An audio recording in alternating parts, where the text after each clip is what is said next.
కృప లేనిదే నే బ్రతుకలేను, క్షణమైనా నే బ్రతుకలేను.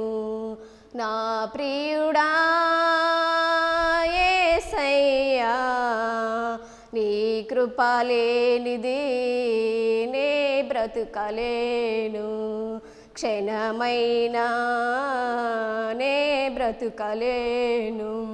నీ చేతితోనే నన్ను లేపినావు, నీ చేతి నీడలో నన్ను చెక్కుకుంటివి. నీ చేతితోనే నన్ను లేపినావు, నీ చేతి నీడలో నన్ను దాసుకుంటివి. నీ చేతి నీడలో నన్ను దాసుకుంటివి. నా ప్రియుడా యేసయ్యా, నీ కృప లేనిదే నే బ్రతుకలేను, క్షణమైనా నే బ్రతుకలేను. నీ వాకులన్నీ వాగ్దానములై, నీ వాకు పంపి స్వస్థతనిచ్చితివి. నీ వాకులన్నీ వాగ్దానములై, నీ వాకు పంపి స్వస్థతనిచ్చితివి. నీ వాగ్దానములు మార్పులేనివి, నీ వాగ్దానములు మార్పులేనివి. నా ప్రియుడా యేసయ్యా, నీ కృప లేనిదే నే బ్రతుకలేను, క్షణమైనా నే బ్రతుకలేను. ముందెన్నడు నేను వెళ్ళని నూతనమైన మార్గములన్నిటిలో, ముందెన్నడు నేను వెళ్ళని నూతనమైన మార్గములన్నిటిలో, నా తోడు నీవై నన్ను నడిపినావు, నా తోడు నీవై నన్ను నడిపినావు. నా ప్రియుడా యేసయ్యా, నీ కృప లేనిదే నే బ్రతుకలేను, క్షణమైనా నే బ్రతుకలేను. సర్వోన్నతుడా సర్వకృపానిధి, సర్వ సంపదలు నాలోనే ఉన్నవి.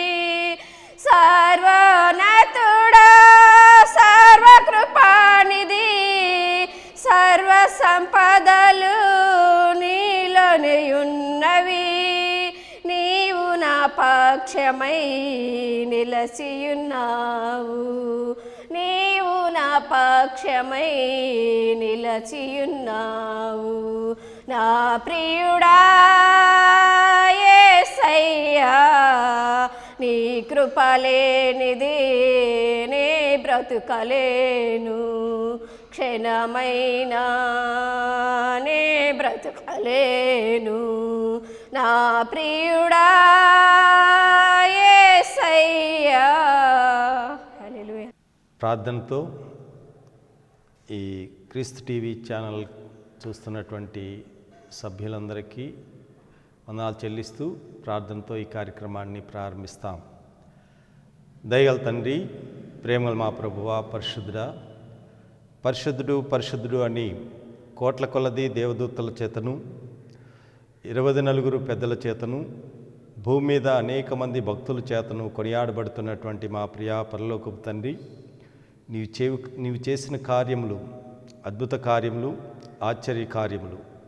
అవి కంటికి కనబడవు, హృదయానికి గోచరం కావు. నువ్వు శక్తిమంతుడవు, జ్ఞానవంతుడవు నాయన. నీకు మించిన ఈ శక్తి ఈ లోకంలో ఎవరికీ లేదు.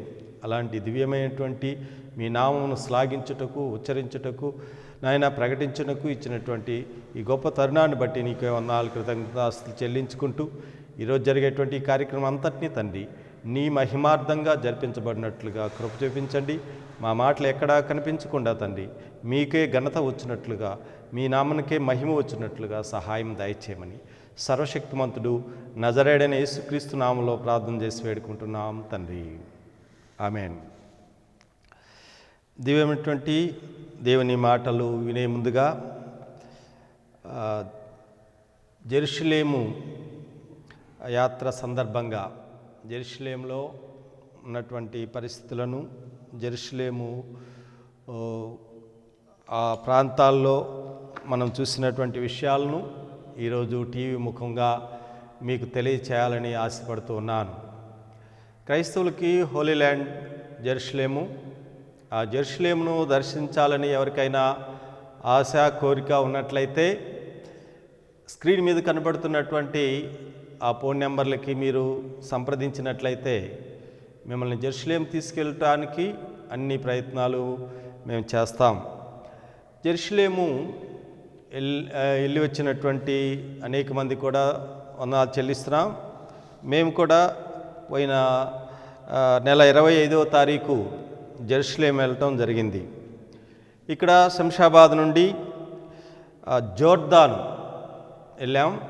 జోర్దాన్లో నెబో పర్వతాన్ని దర్శించాం. నెబో పర్వతం మోషేకు దేవుడు చూపించినటువంటి స్థలం. నెబోలో అక్కడి నుంచి మోషేకు జెరూసలేం చూపిస్తాడు. మేము కూడా ఆ పర్వతం ఎక్కాం. అక్కడ ఒక ఇత్తడి సర్పం, మోషే ఆ రోజు ప్రజలకు విషాన్ని తీసివేయట కొరకు ఎత్తబడినటువంటి ఆ ఇత్తడి సర్పాన్ని మేము దర్శించడం జరిగింది. అంతేకాకుండా అక్కడ మోషే ఎక్కడ మరణించాడో, ఎక్కడ సమాధి చేయబడ్డాడో తెలీదు. అక్కడ వరకే మోషే ప్రయాణం అంతమవుతుంది. అక్కడ మోషేకు చూపించినటువంటి ఆ జెరూసలేము పట్టణాన్ని, అలాగే అక్కడి నుంచి చూస్తుంటే, ఆ పర్వతం మీద చూస్తుంటే మనకు డెడ్ సీ కనపడుతుంది. అవతల లైట్గా మరి జెరూసలేము యొక్క ప్రాంతం కనిపిస్తూ ఉంటుంది. ఇకపోతే అక్కడి నుంచి మౌంట్ మెకావర్ అనే ఒక చర్చిని దర్శించాం. అక్కడి నుంచి మధాబా చర్చి కూడా వెళ్ళాం.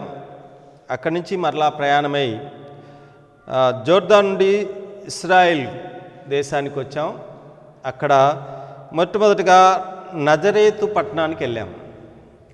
నజరేతు పట్టణంలో మరియా మా బావి, ఆ నజరేతు నుండి మరి యేసు ప్రభువుని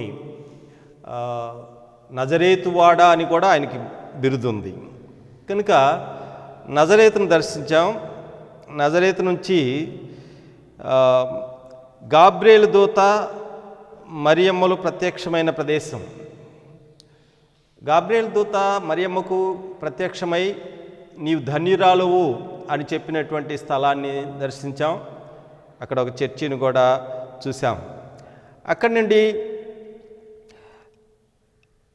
యేసేపు వడ్రంగి పనిచేసినటువంటి ప్రదేశం. ఆయన ఎక్కువగా యేసేపు చేసినటువంటి పని ఏంటంటే వడ్రంగి పని. దాంట్లో యేసు ప్రభువు కూడా ఆయనకి సహాయం చేసి ఆయనతో ఆ వడ్రంగి పనిలో పాలు పొందినటువంటి ప్రాంతాన్ని దర్శించడం జరిగింది. ఆ తర్వాత అక్కడే ఉన్నటువంటి కానాను పెండ్లి, అక్కడ ఒక చర్చి ఉంది. అక్కడికి వెళ్ళాం. అక్కడ ఇప్పటికీ కూడా ఎప్పుడూ వివాహాలు జరుగుతూనే ఉంటాయి. అది చాలా పెద్ద చర్చి, దాన్ని దర్శించాం. అక్కడి నుంచి గలిలే సముద్రం వచ్చాం. చూడటానికి గలిలయ అది ఒక సముద్రంకి ఎటువంటి పరిస్థితి లేదు, సముద్రానికి టచ్ ఎక్కడా కనిపించలేదు. అదొక కొలనులాగా ఉంది కనుక ఆ కొలనులో బోట్ ప్రయాణము, అక్కడ బోటు మీద మన ఇండియా జెండాను ఎగరవేసి అక్కడ పరిస్థితులన్నింటినీ గమనించి చూసి ఆ బోట్లో తిరిగి వచ్చాము. తర్వాత జెరూసలేం వెళ్ళాము. జెరూసలేములో కపెర్నహూము వెళ్ళాము. కపెర్నహూము అలాగే సమాజ మందిరం, యూదుల యొక్క సమాజ మందిరం. యూదుల యొక్క సమాజ మందిరానికి వెళ్ళినప్పుడు అక్కడ మనము తీసుకోవాల్సినటువంటి జాగ్రత్తలు ఏంటంటే, యూదులు ఎక్కడైతే కూడుకుంటారో అక్కడ మౌనంగా ఉండాలి. రెండవది, ఫొటోస్ తీయకూడదు. తల మీద టోపీ పెట్టుకొని లోపలికి వెళ్ళాలి. అలాంటి పరిస్థితులు యూదుల యొక్క పద్ధతి ప్రకారంగా అక్కడ ప్రవేశించాల్సినటువంటి సమయం ఉంది. అక్కడి నుంచి 5 రొట్టెలు 2 చేపలు 5,000కి పంచిపెట్టినటువంటి స్థలానికి వెళ్ళాము. అక్కడ ఇప్పటికీ కూడా అక్కడ డిన్నర్లో, అక్కడ హోటల్లో రొట్టె చేపనే ఇస్తారు. ఆహారం ఎక్కడా కూడా మనకి ఇబ్బంది లేదు. గవర్నమెంట్ వారు 40,000 రూపాయలు సబ్సిడీ ఇస్తున్నారు. మనం 49,000 పే చేస్తే మనం జెరూసలేం మొత్తాన్ని కూడా తిరిగి రావటానికి 3 దేశాలు, అమాం, ఇజ్రాయెల్ దేశము, జోర్దాన్, తర్వాత ఐగుప్తు, ఈ మూడు ప్రాంతాలని దర్శించడానికి దగ్గర 60-70 స్థలాలను మనం చూసేదానికి అవకాశం ఉంది. ఇకపోతే ధన్యతల కొండకెళ్ళాం. నవధన్యతలు 9 ధన్యతలను గురించి కొండ మీద ప్రసంగం చేసినటువంటి ప్రాంతానికి వెళ్ళాం. ఆ స్క్రీన్ మీద మీకు ఆ ఫోటోలు కనపడుతుంటాయి, మీరు అవి చూడండి. మీకు ఆశతో మేము చూడాలి, ఆ ప్రాంతాలన్నింటినీ దర్శించాలి అనుకుంటే మమ్మల్ని సంప్రదించండి. మీకు ఆ అవకాశాన్ని కలుగజేయటానికి మేము సిద్ధంగా ఉన్నాం. ఇకపోతే ఎరుకో గోడలు దర్శించినప్పుడు ఇశ్రాయేలీలు వారు ప్రార్థన చేసినప్పుడు ప్రార్థనల వలన ఆ ఎరుకో గోడలు కూలినటువంటి పరిస్థితిని చూసాం. అని ఆనవాళ్ళు కనపడతాయి కానీ పెద్ద గోడలుగా ఎక్కువగా ఉండవు. పూర్తిగా పడిపోయిన పరిస్థితి ఉంది. ఆ తర్వాత శోధన కొండ అనేటి ఒక కొండకి వెళ్ళాం. అంటే యేసు ప్రభుని సైతాను శోధించినటువంటి ప్రాంతం అది. సైతాను ఎత్తైన ఒక కొండ మీదకి తీసుకెళ్ళి, నీవు ఇక్కడి నుంచి దూకు, నిన్ను దేవదూతలు ఎత్తి పట్టుకుంటారు అని చెప్పినటువంటి ఆ స్థలానికి వెళ్ళటం జరిగింది. అయితే పైకి వెళ్ళటానికి చాలా ఎత్తు, చాలా హైట్ ఉంది. రోప్లో తీసుకెళ్తున్నారు కొంతమందిని. మేము పైకి వెళ్ళలేదు కానీ కింద భాగంలో ఉండి చూసి వచ్చాం. చాలా ఎత్తైన కొండ, అది ఎత్తైన పర్వతం. ఆ ఉన్న పర్వతాలన్నింటిలో కూడా చాలా ఎత్తైన పర్వతము యేసు ప్రభును శోధించడానికి సైతాన్ తీసుకెళ్ళినటువంటి పర్వతం. అక్కడి నుంచి ఆ మార్గ మధ్యంలో వస్తూ ఉంటే జక్కయ్య ఎక్కినటువంటి మేడి చెట్టు, ఆ మేడి చెట్టు ఇప్పటికి కూడా చాలా జాగ్రత్తగా భద్రపరిచారు. ముందుది వెళ్ళిపోయింది లేదు, దాని స్థానంలో ఇంకొకటి మొలిసింది, అది ఇప్పటికీ ఉంది. ఇకపోతే అక్కడి నుంచి 5వ రోజు పాలస్తీనాకి వెళ్ళాం. పాలస్తీనా బెత్లెహేము, తర్వాత గొర్రెల కాపురులు ఉన్న స్థలము, అంతేకాకుండా బోయజు పొలాన్ని చూసినప్పుడు మాకు చాలా ఆశ్చర్యం వేసింది. ఆ పొలము ప్లాట్గా ఎక్కడా కనిపించదు, ఒక కొండ మించి కిందకి ఉన్నట్టుగా ఉంది. ఇక్కడ ఏం పండుద్దా అనుకున్నాం, కానీ ఇప్పటికే అక్కడ దున్నకుండా ఇత్తకుండా మొలిచేటువంటి ఆవాలు ఇప్పటికే అక్కడ మొలుస్తాయి. ఎప్పుడు సమృద్ధిగా ఆ పొలం ఎప్పుడు కూడా ఎవరైనా సరే ఆవాలు కోసుకొచ్చుకోవచ్చు. అలాంటి ప్రాంతం దేవుడు ఇచ్చాడు బోయజ్కి. అది దర్శించాం. అక్కడి నుంచి బెత్లెహేంలో కొన్ని ప్రాంతాలు తిరిగాం. బెత్లెహేంలో గ్రాండ్ హోటల్లో మాకు బస ఇచ్చారు. చాలా పెద్ద హోటల్స్ అక్కడ, పెద్ద పెద్ద స్టార్ హోటల్స్లోనే మాకు అకామిడేషన్ ఇవ్వటం జరిగింది. పోతే పేతురు బొంకిన స్థలం, అది జెరూసలేము లోపల ఉంటుంది. గెత్సెమనే తోటలో యేసు ప్రభువుని బంధించి తీసుకొచ్చిన తర్వాత ఒక జైల్లో పైనుంచి ఒక రాయిని తొలిసి ఒక గృహలోకి ఆ పైనుంచి కింద పడేస్తారు యేసు ప్రభువుని. అక్కడ ఆయన్ని బంధిస్తారు. అక్కడ పేతురుని అడుగుతారు, నువ్వు ఆయనతో కూడా ఉన్నవాడివే కదా అంటే, ఆయన ఎవరో నాకు తెలియదని 3 సార్లు బొంకుతారు. అక్కడ ఒక చర్చి కట్టున్నారు, దాని మీద కోడిపుంజును కూడా సింబల్గా వేశారు. అది కూడా మీరు స్క్రీన్ మీద ఆ దృశ్యాన్ని చూడవచ్చు. పోతే క్రీస్తు పుట్టిన ప్రదేశం, ఆ యేసుప్రభు పుట్టినటువంటి ప్రదేశము, ఆ పాకని చూసాం. దాని మీద ఒక గొప్ప చర్చిని కట్టారు, చాలా మంచి చర్చి. ఆ పాక అడుగు కింద బాగాన పాక అట్లాగే ఉంచి పైన చర్చి కట్టడం జరిగింది, అది చూసాం. ఇకపోతే అక్కడి నుంచి మరియమ్మ తిరిగినటువంటి ఉన్న స్థలాన్ని ఆయన చూసాం. అక్కడి నుంచి ఆరోహణమైన ప్రదేశం, యేసు ప్రభు పునరుద్ధానుడై ఆరోహణమై పైకి వెళ్ళినటువంటి ప్రాంతానికి వెళ్ళటం జరిగింది. ఆ తర్వాత యేసు ప్రభు శిష్యులు పరలోకపు ప్రార్థన నేర్పిన స్థలం, అక్కడ అన్ని భాషల్లో తర్జుమా చేసి పరలోక ప్రార్థన ఏ విధంగా చెప్తారో అవన్నీ కూడా సింబల్స్ రాళ్ళు వేసి పెట్టించారు.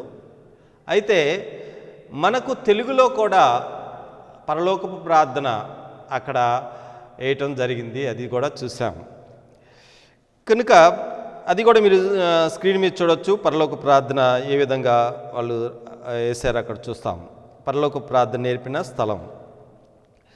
ఇకపోతే ఒలీవల కొండకి వెళ్ళాము.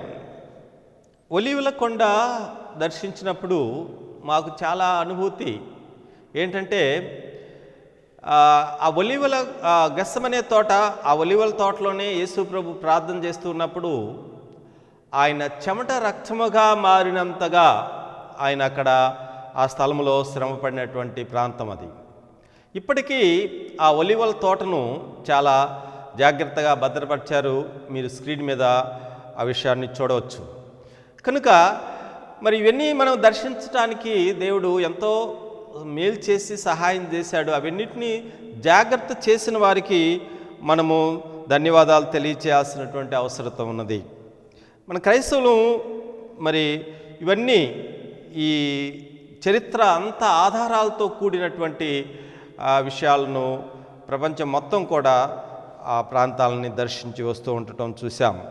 ఇకపోతే యేసు ప్రభు జెరూసలేంలో కొందరు దుఃఖించిన, యేసు ప్రభు జెరూసలేంను చూసి దుఃఖించినటువంటి ప్రాంతం.